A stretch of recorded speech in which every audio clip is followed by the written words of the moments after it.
Olá, bom dia a todos. Estamos começando mais um assunto do dia.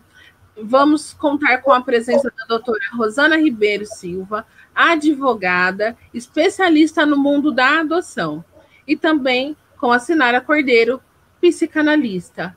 Agora eu deixo com vocês. Aproveitem e fiquem atentos aos assuntos do dia. Bom dia a todos. Hoje nós vamos falar sobre o abrigamento e suspensão do poder familiar e destituição. Existem várias dúvidas, né, doutora Rosana, a respeito desse abrigamento, dessa destituição familiar. Às vezes, de uma forma equivocada, as pessoas acham que as crianças foram entregues nas instituições, foram abrigadas e a família sumiu no mundo e não quer mais. Só que o que acontece dentro dessa realidade? O que nós podemos passar, né, para as pessoas que estão aí à espera do seu filho? Qual que é a diferença do processo das crianças abandonadas, retiradas também por negligência, ou essa entrega voluntária? O que a gente pode falar um pouquinho sobre esse assunto? Qual que é a diferença? Oi, Sinara, foi um prazer estar aqui com vocês. Então, olha, primeiro de tudo, tudo começa quando há algum tipo de denúncia, né, sobre alguma criança que esteja sofrendo qualquer tipo de negligência, ou de abusos, ou violências, né? E isso faz com que o Poder Judiciário tenha que verificar o que está acontecendo, tá? Se a coisa for muito grave, se a situação for muito grave, não puder ser trabalhada com a criança em família, então aí é decidido pelo acolhimento institucional, tá bom? Então, estamos começando a falar, então, na situação em que a criança é acolhida, tá? Então, diante das vivências que a criança está passando, que coloca a sua integridade física ou mental em risco, ela é colocada no acolhimento institucional. Para que ela seja acolhida, é inaugurado um procedimento judicial chamado de medida protetiva, acolhimento institucional. Tá bom? Varia um pouco o nome de comarca para comarca, conforme o sistema, a forma que é colocada no sistema, mas a regra é medida protetiva, tá? Então, o que é essa medida protetiva? É a retirada da criança da convivência com a sua família, de regra, família nuclear, pai, mãe, né? E colocada numa instituição. Qual o objetivo? Avaliar o que está acontecendo, tentar auxiliar essa família a se reerguer, se reestruturar, para que a criança saia do acolhimento institucional de volta para a família de origem, tá bom? Então, olha, o que é importante que a gente saiba, toda criança acolhida está disponível para adoção? Não, não está. A regra é que ela não esteja. Por quê? Ela foi acolhida justamente porque há um risco suposto, não é certeza absoluta de regra, de que ela esteja em algum tipo de situação que coloque em risco. Então, ela é institucionalizada, é nomeado a equipe técnica judiciária e a equipe técnica da cidade vai avaliar o que está acontecendo nessa família. Dependendo da situação, vai ser oferecido apoio psicossocial, né? Aí abre-se o chamado, esqueci o nome, o PIA, Programa Individual de Acompanhamento. Para que serve o PIA? Para identificar o que está acontecendo nessa família que resultou no acolhimento da criança. Tá? O que vai ser feito depois de diagnosticado, o que será feito para tentar auxiliar essa família a resolver o seu problema e poder reaver os seus filhos. Isso leva tempo, tá bom? O Estatuto da Criança e do Adolescente permite que a criança fique acolhida institucionalmente até 18 meses. Tá? A partir daí, há quem diga que haveria um constrangimento ilegal dessa criança. Por quê? Porque se a lei diz que o acolhimento institucional é até 18 meses, passou de 18 meses, ela está acolhida de forma irregular, tá bom? Mas é óbvio que situações devem ser avaliadas individualmente. Pode acontecer, por exemplo, de que a família tem condições de receber a criança de volta depois de ser acompanhada, por exemplo, essa mãe está desempregada, essa mãe está sem condições de estar morando na rua com os filhos, o que a prefeitura faz, né? Os entes da prefeitura de apoio familiar. Eles vão tentar localizar uma residência para colocar essa pessoa, vão conseguir mobiliar maleporcamente, mas vão conseguir dar uma melhorada na situação de vida dessa pessoa, encontrar um emprego para ela e observá-la por alguns meses. Deu tudo certo? Recebe a criança de volta, tá bom? Se a genitora, por exemplo, ela é viciada em drogas, se ela demonstrar interesse em ser institucionalizada também, para que seja acompanhada, seja enfrentada a questão do vício, ótimo, isso também pode ser feito. Então, veja, o que se objetiva não é simplesmente colocar a criança em acolhimento institucional, achar uma família para ela e dar para uma nova família.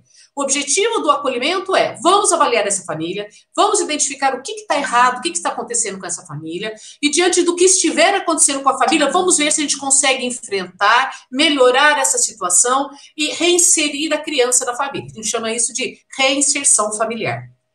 Agora, existem outro tipo de situação, que é aquela gestante que decide que ela não está pronta naquele momento para ser mãe daquela criança. Ninguém é obrigado a ser mãe, tá? Não é uma obrigação, não tem uma lei escrita assim, você é a mãe, quem pariu Mateus que embale. Isso daí é jargão que a sociedade usa, mas ninguém é obrigado a ser mãe, ninguém é obrigado a ser pai. Tá? Então, se a mulher engravidou, ela não quer aquela criança, ela não quer criar aquele filho, ela tem o direito de entregá-lo em juízo, tá bom? Desde a gravidez, se ela manifestou interesse em não ficar com essa criança, tá? Ela vai ser acompanhada, tá? Pela equipe judiciária, pela equipe de acompanhamento do próprio município, tá? Durante toda a gestação, ela vai ser orientada, falando, olha, se você entregar a criança, essa criança vai ser destituída, você não terá mais como recebê-la de volta, ela vai ser colocada em adoção, a adoção é para sempre, não pode ser revogada, ela vai ser orientada quanto a tudo isso, para que no momento que a criança nascer, ela tenha mais certeza de, tá?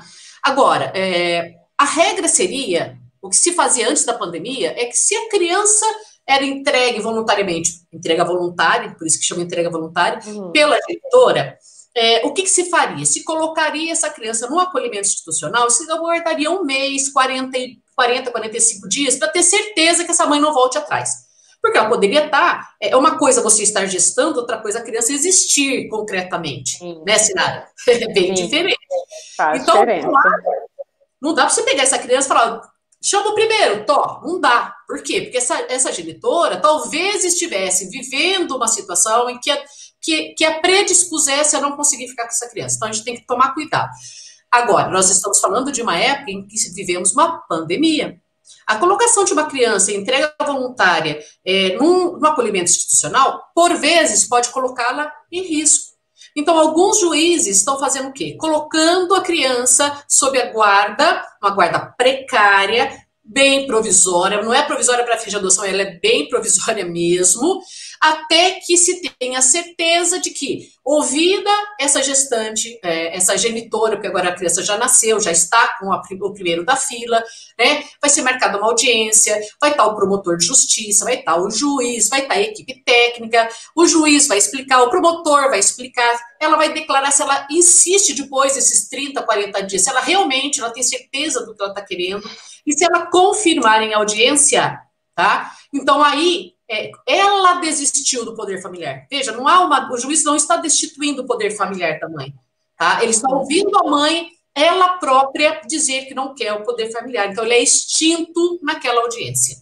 Ela tem, por óbvio, prazo, mesmo depois de dizer, né, em audiência que ela não quer a criança, ela ainda tem um prazo de recurso. Ela pode voltar atrás ainda naquele período do prazo de recurso. Se ela voltar atrás, vai ser avaliado, não vai pegar a criança e devolver correndo para ela, não é assim. O juiz vai avaliar, vai ser feito estudo para ver se realmente ela tem condições de receber de volta a criança. E se não for o caso, tá? Se ela insistir, tá tudo certo, transita em julgado essa decisão que declarou a extinção do poder familiar, então, neste caso, o juiz já dá a adoção para aquela família, tá bom? Ele pode colocá-la em estágio de convivência, cujo prazo é de 90 dias, tá? A lei diz, o prazo de estágio de convivência é de 90 dias. Mas, Sinara, uma coisa que o pessoal confunde muito, estágio de convivência com guarda provisória. Veja, estágio de convivência é um período para que as pessoas convivam. Começa quando você conhece a criança no abrigo, quando você passeia com ela, quando você pernoita com ela, quando você recebe a guarda dela e que ela já está em casa com você. Concluído o prazo de 90 dias, o Estatuto da Criança e do Adolescente diz claramente que você tem 15 dias para propor ação de adoção. Tudo bem? Então, acho que a resposta à sua primeira pergunta seria essa. Temos duas situações. Quando a criança está em risco, então, aí a gente tem uma medida protetiva de acolhimento institucional para avaliar essa família, tentar ajudar essa família, para tentar fazer essa criança voltar para ela. Fim do prazo de 1 ano e meio, não conseguindo, essa criança tem que ser destituída e colocada em família adotiva. Entrega voluntária, outra situação, tá? A genitora desiste do poder familiar, aguarda-se um período de 30, 40 dias, se houve essa pessoa em juízo, com juiz, promotor, assistente social, psicólogo, todo mundo tem certeza, isso porque ela foi acompanhada desde que ela manifestou o interesse, e se ela insiste na audiência que ela não quer criar aquela criança, ela quer que a criança vá para adoção, então, neste caso, o juiz declara extinto o poder familiar, tá, por desistência da genitora, e já parte para a adoção da criança por aquele que, porventura, já tenha ou esteja aguardando como sendo o primeiro da fila. Exato. Outra pergunta? E quando acontece essa destituição familiar, é passado todas as informações para os pretendentes? Ou é de direito do pretendente passar essas informações? Ou pode, assim, é só o que realmente interessa? Como que as pessoas, né, vai se comportar diante dessa destituição? Então, olha, depois que houve aquela medida protetiva e depois de 1 ano e meio tentando reinserir essa criança na família, ou família extensa, ou na própria família nuclear, depois que se esgotou a tentativa de colocação da criança junto a alguém da família com a qual ela tenha vínculo de afeto e confiança, ou seja, aquele tio-avô que mora na Bahia e a criança está no estado de São Paulo, nunca viu um mais gordo, não é convocado para ela, tudo bem? Então tem que ser alguém que seja da família, mas com quem ela tenha vínculo de confiança e de afeto. A criança não é colocada em qualquer um, não, ou não deveria, tá bom? Bom, depois disso, quando se constata, família, mesmo que se constate em 6 meses, nos primeiros 6 meses desse 1 ano e meio, Sinara, se constata que é inviável essa pessoa se recuperar a ponto de receber de volta o filho, o que é feito?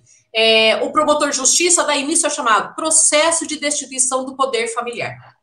Nos processos digitais, a pessoa que recebe a guarda do filho dentro da medida protetiva pode olhar no canto, se for ESAGE, como é no estado de São Paulo, no canto inferior tem, a última coisa que tem é apensos. Se você clicar em apensos e já houver destituição do poder familiar, vai aparecer um número que é o número do processo de destituição familiar, que é apensado à medida protetiva. Eles são apensados, eles estão juntos, mas você só tem acesso à medida protetiva, você não consegue acessar a destituição.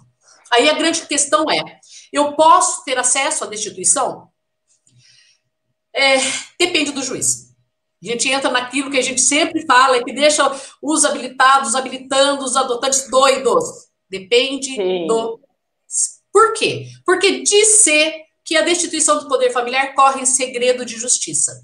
Segredo de justiça quer dizer só as partes, os advogados, o juiz e o promotor é que têm acesso aos autos. O adotante não é parte do processo. Logo, ele não teria acesso a esse processo. Então, você entrar no processo para ler, não pode. Mas, na medida que você foi convocado para adotar uma criança, é necessário que você conheça alguma coisa do histórico dela. Até para você falar, olha, eu dou conta dessas demandas ou não dou conta dessas demandas. Por exemplo, uma criança hipersexualizada, tá? Então, falam para você, ela está hipersexualizada. A sua pergunta é, por quê? Por que ela está hipersexualizada? Foi por conta da origem que levou ao acolhimento, né? Algum problema na família de origem que levou ao acolhimento, ou foi durante o acolhimento que houve essa hipersexualização? Percebe? Você precisa saber as origens, tá bom?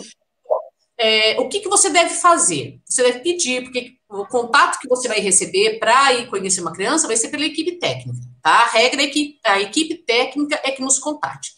Então, você vai perguntar, eu posso ler os laudos da medida de acolhimento institucional, a medida protetiva, eu posso ler, tá?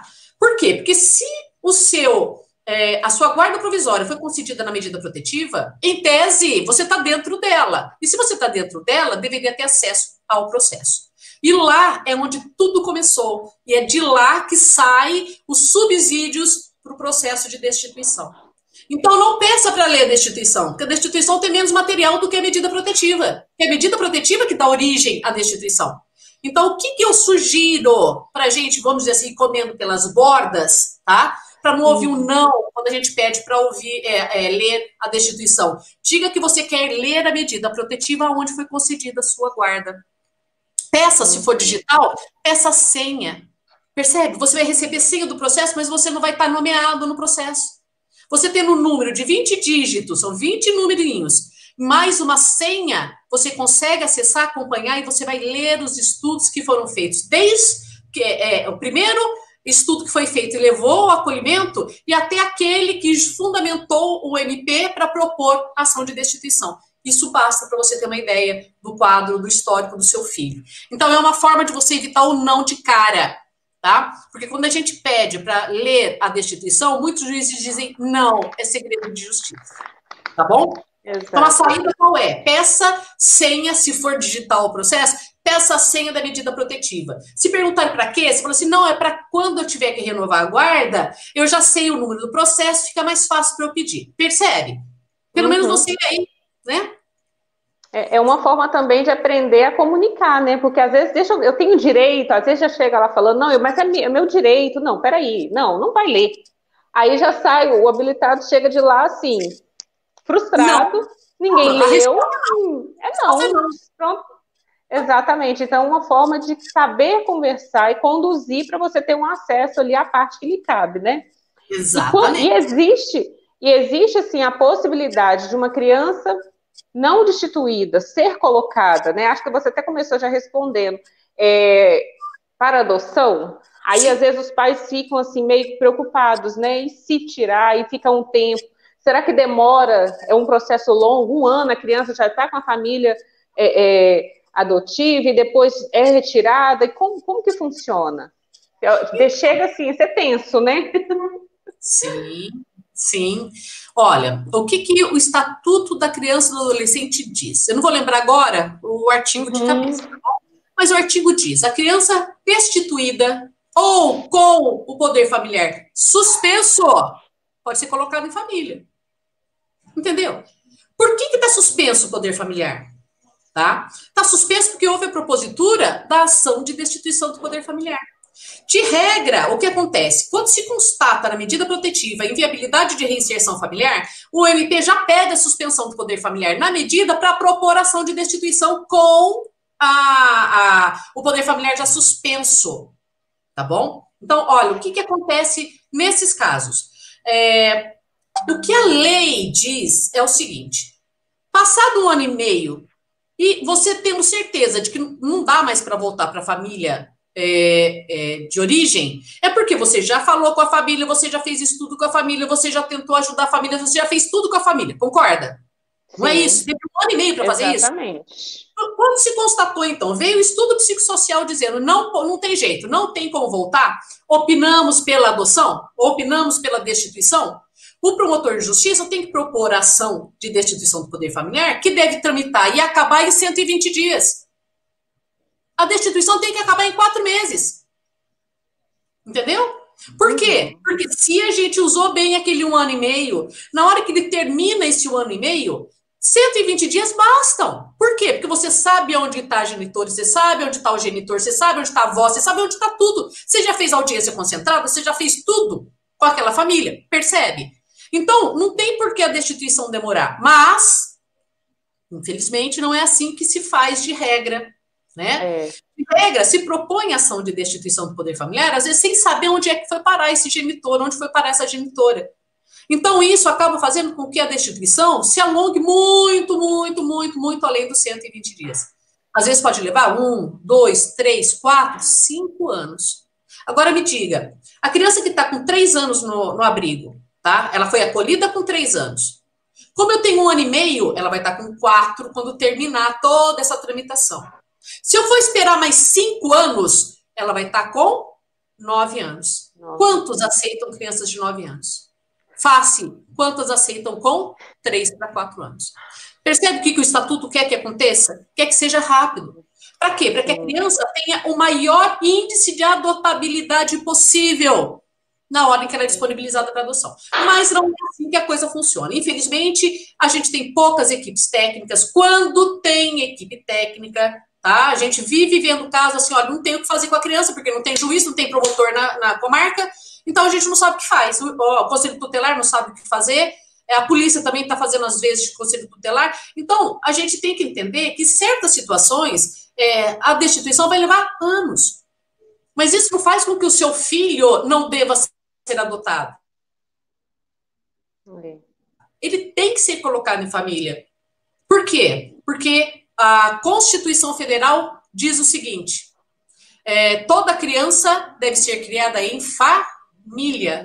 Veja, Constituição Federal está acima, muito acima do ECA. Então ele diz, lugar de criança é em família. Então o Estatuto da Criança e do Adolescente faz todas essas previsões, mas a gente tem que interpretar o Estatuto baseado na Constituição, prioridade absoluta dos interesses da criança. Então a criança não dá para voltar para a família de origem? Não tem jeito? Não tem. E coloca em adoção. Ah, mas vai demorar a destituição. Melhor a criança estar em família durante a destituição ou acolhida? Aí a gente pula para o ponto de vista do adotante, Sinara. E eu que estou adotando. Estou há 1, 2, 3, 4, 5 anos com meu filho e aquela destituição não acabou ainda. Isso é uma insegurança tremenda. É um medo que todo pai adotivo passa. O que eu recomendo?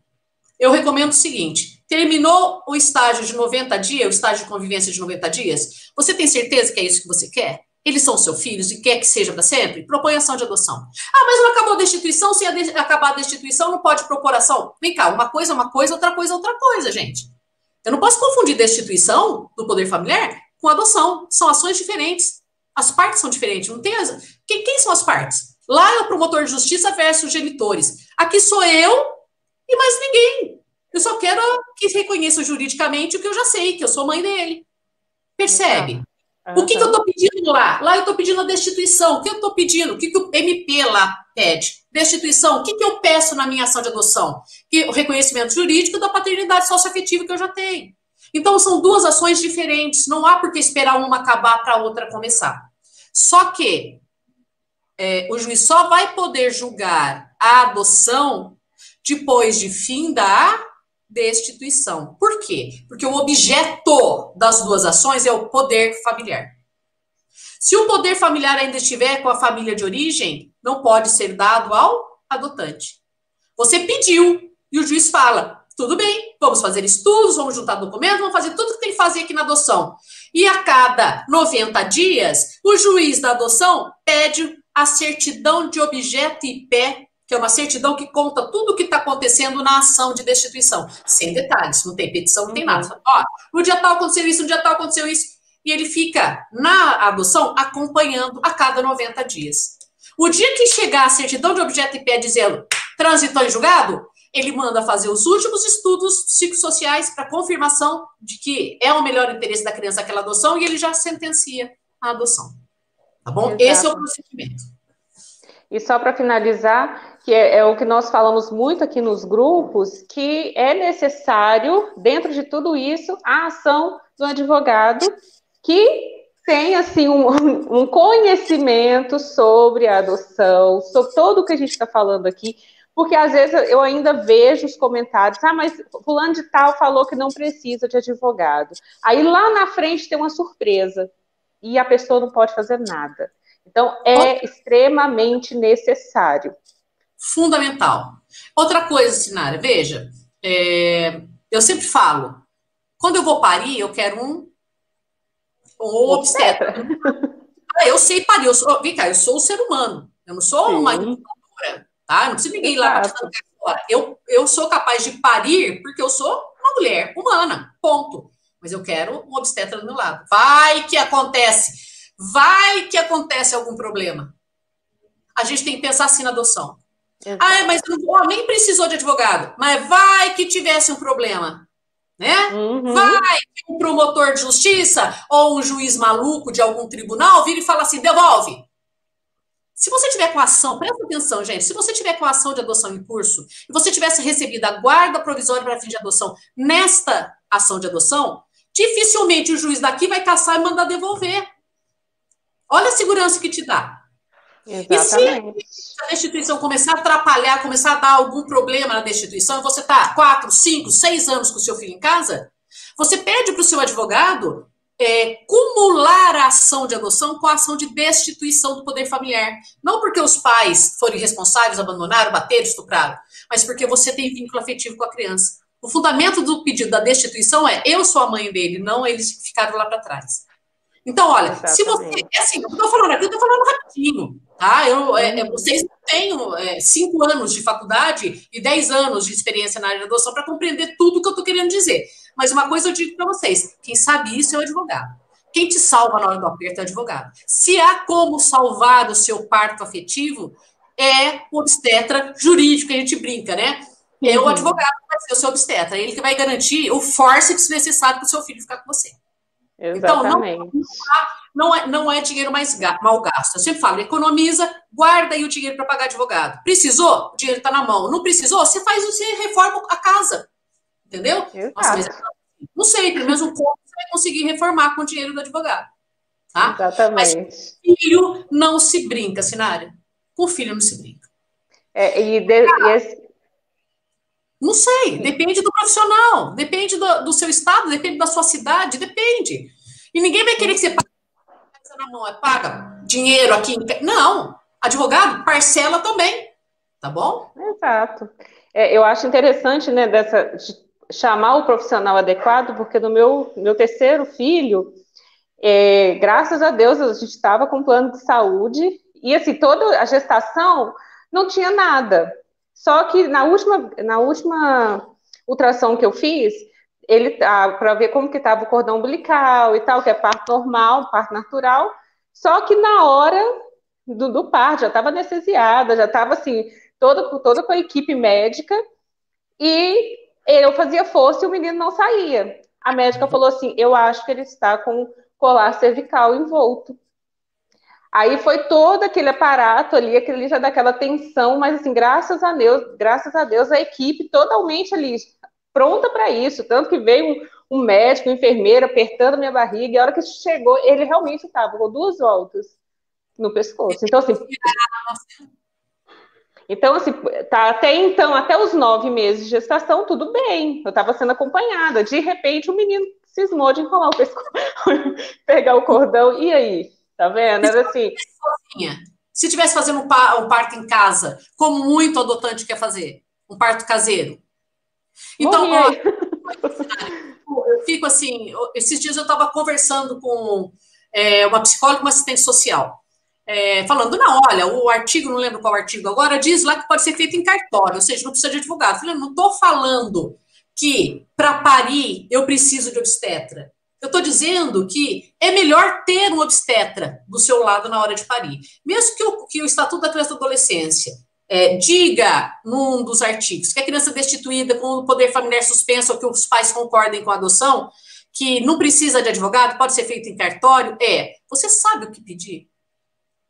Você sabe, Sinara, quais os pedidos você tem que fazer para você não ter trabalho depois?